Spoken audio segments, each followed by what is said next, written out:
suffering, sadness, struggle. All of it happened right here. Today, I will take you to see something incredible, built with no professional tools, just a human will. I will show you something you won't see in any other videos or places. So, grab your drink, go full screen, and join me on this unbelievable journey.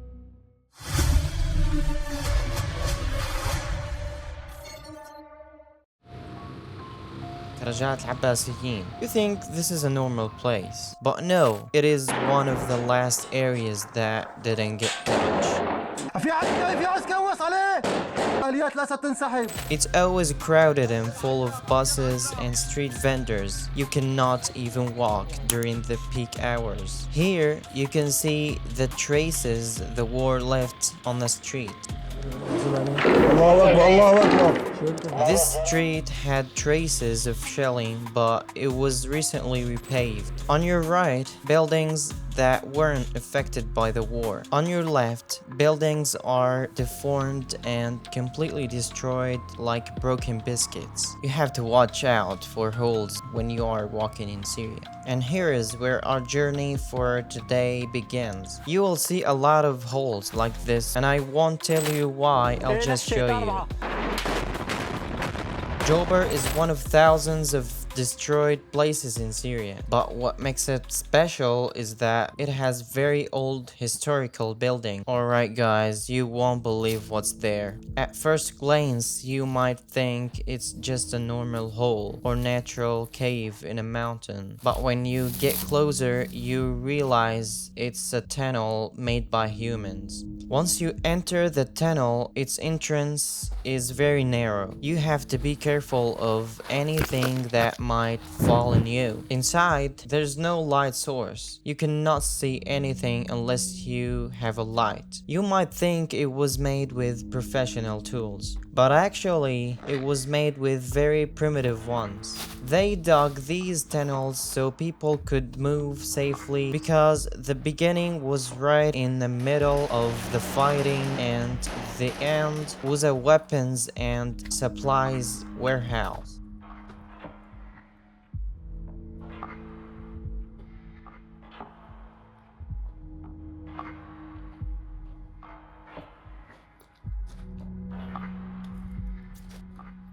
At the end of this storage, there's a very deep hole. I almost fell in. Lucky I'm still alive. Now let's go back to the second branch of the tunnel.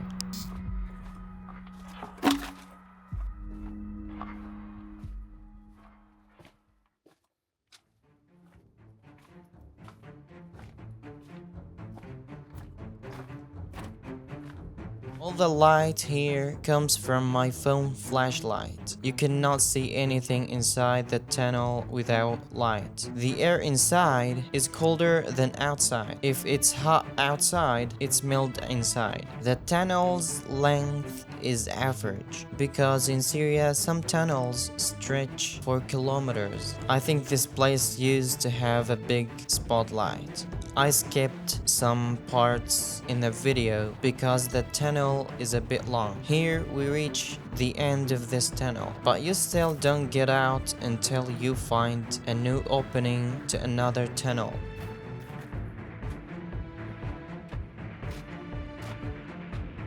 Jobar is literally a city above an underground city. Every part of this area has a tunnel or a hole.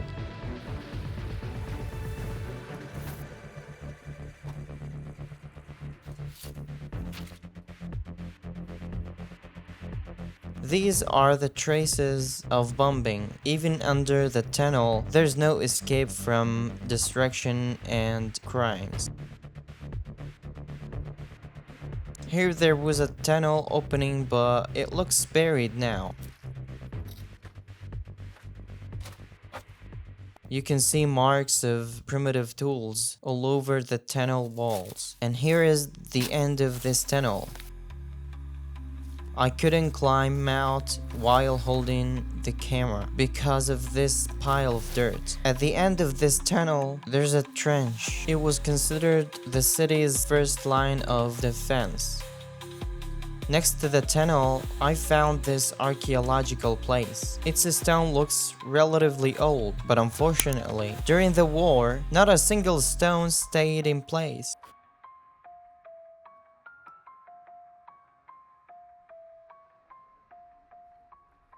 There's another tunnel we will return to later, but you have to watch out for thorny plants and any leftover war debris. We return to the tunnel, and as usual, the entrance is very narrow, full of debris, dirt, and trash. This tunnel looks buried, or maybe used for other things. Its walls are made of gravel and stones, unlike the other tunnels.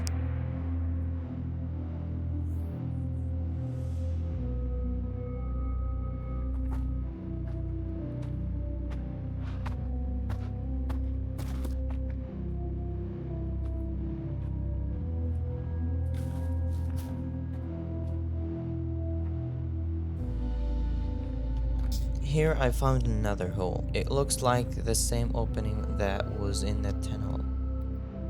From this window, they used to fix a weapon as a defense point. The wall is full of bullet marks.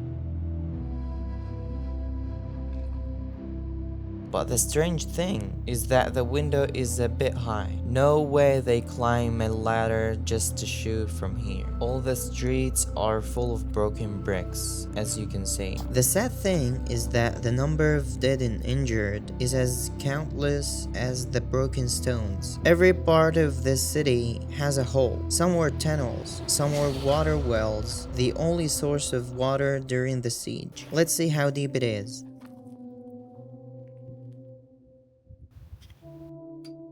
Oh, very deep. Or maybe it was a hole for digging gold and treasures. All this rubble could be recycled to make bricks and concrete again.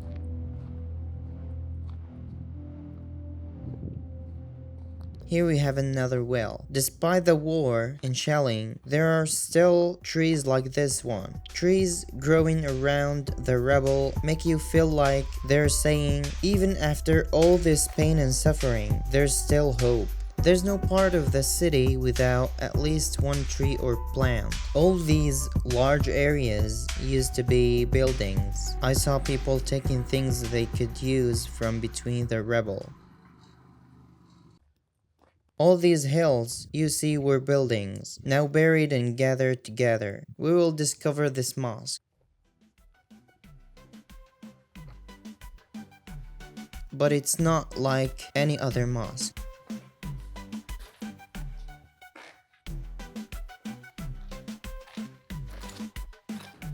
The bathrooms and ablution areas are broken.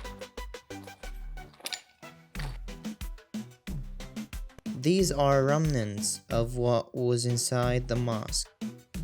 I don't know these people alive or dead. God knows.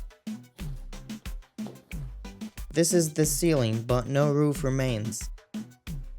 This is the mihrab, and I don't know how this plant actually growing inside the mosque. This is the minaret. And here we are, the oldest mosque in Jobar. Built around 700 AD. It's one of the oldest mosques in Damascus. Now, of course, nothing remains.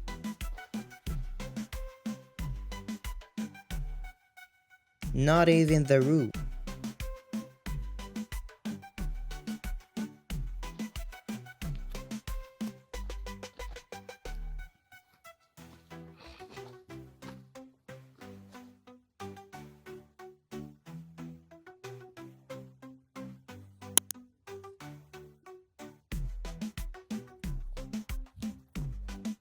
Here's another hole. Might have been for digging gold or treasures.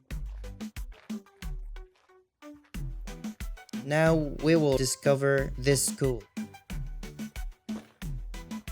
In every country in the world, schools are sacred places, but in Syria they are bombed as if they were normal buildings. This is the slogan of Ba'ath Party: unity, freedom, socialism. The previous regime used to force schools and children to repeat its slogan and praise the president and his father, even though this is illegal. Enrolling children in party activities is forbidden, but nothing ever stopped the previous regime.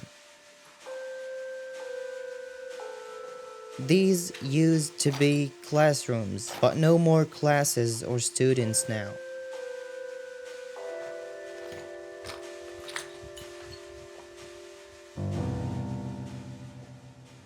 Inside this classroom, there's a very deep hole, maybe a well or a treasure hole.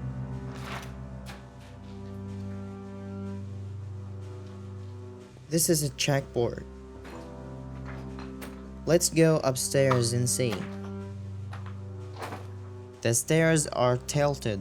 Everything around you is broken.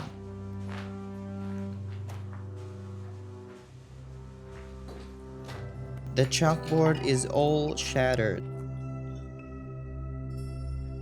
Amazing view, huh? You can only see a view like this in Syria.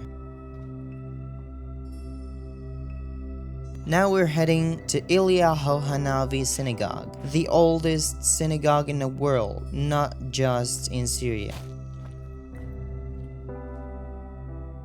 Jobar, the fortress of resistance. Let's see inside. Is there a synagogue or just a pile of dirt?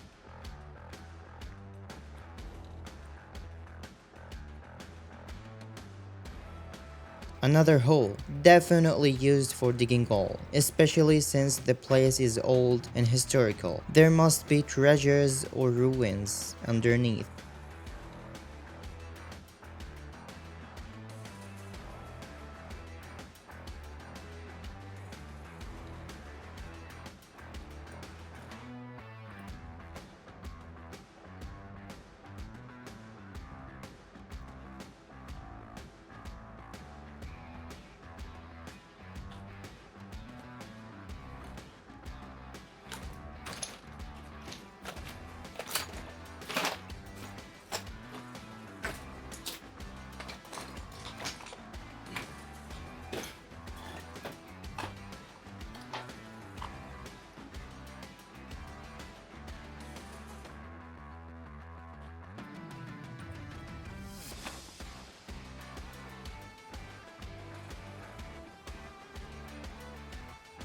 Here are stairs, but we can't go up because they're gone.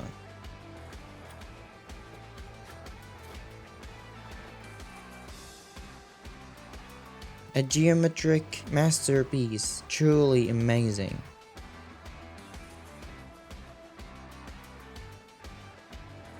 Let's look for more holes. Maybe we will find gold.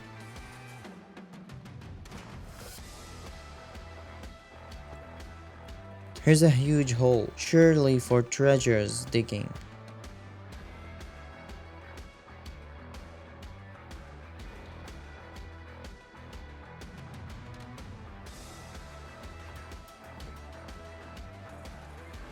Outside, there's another hole. Let's see inside. Maybe I will become a millionaire.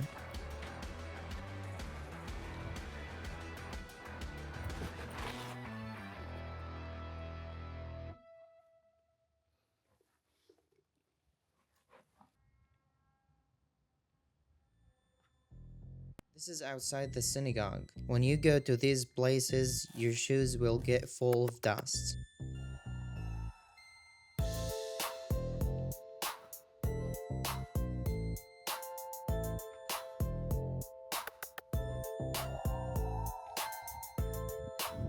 Danger of death. See how I'm risking my life? So don't forget to subscribe and like. Here's an abandoned car. Its owner probably left and escaped to another country. I thought it was a volcanic crater, but inside there were pipes, not lava.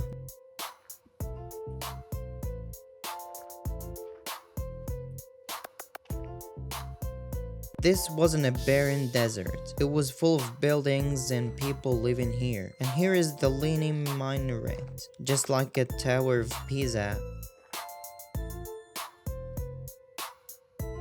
Another hole. Everywhere you go, there's a hole or more. Here we've reached the street.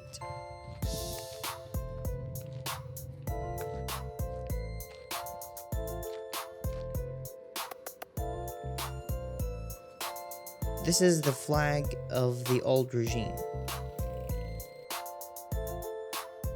On the bridge, you can see the whole area. It used to be full of buildings, but now only dirt remains. This is the road back to Damascus. Once again, the old regime's flag.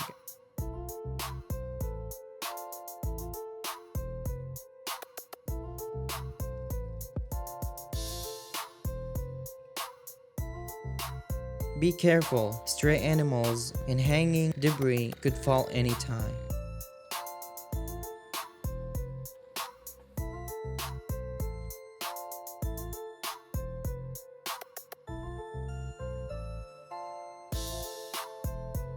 Here we reach the heart of the city, Sahat al-Abbasiyin, one of the last points that the bombing and war didn't reach.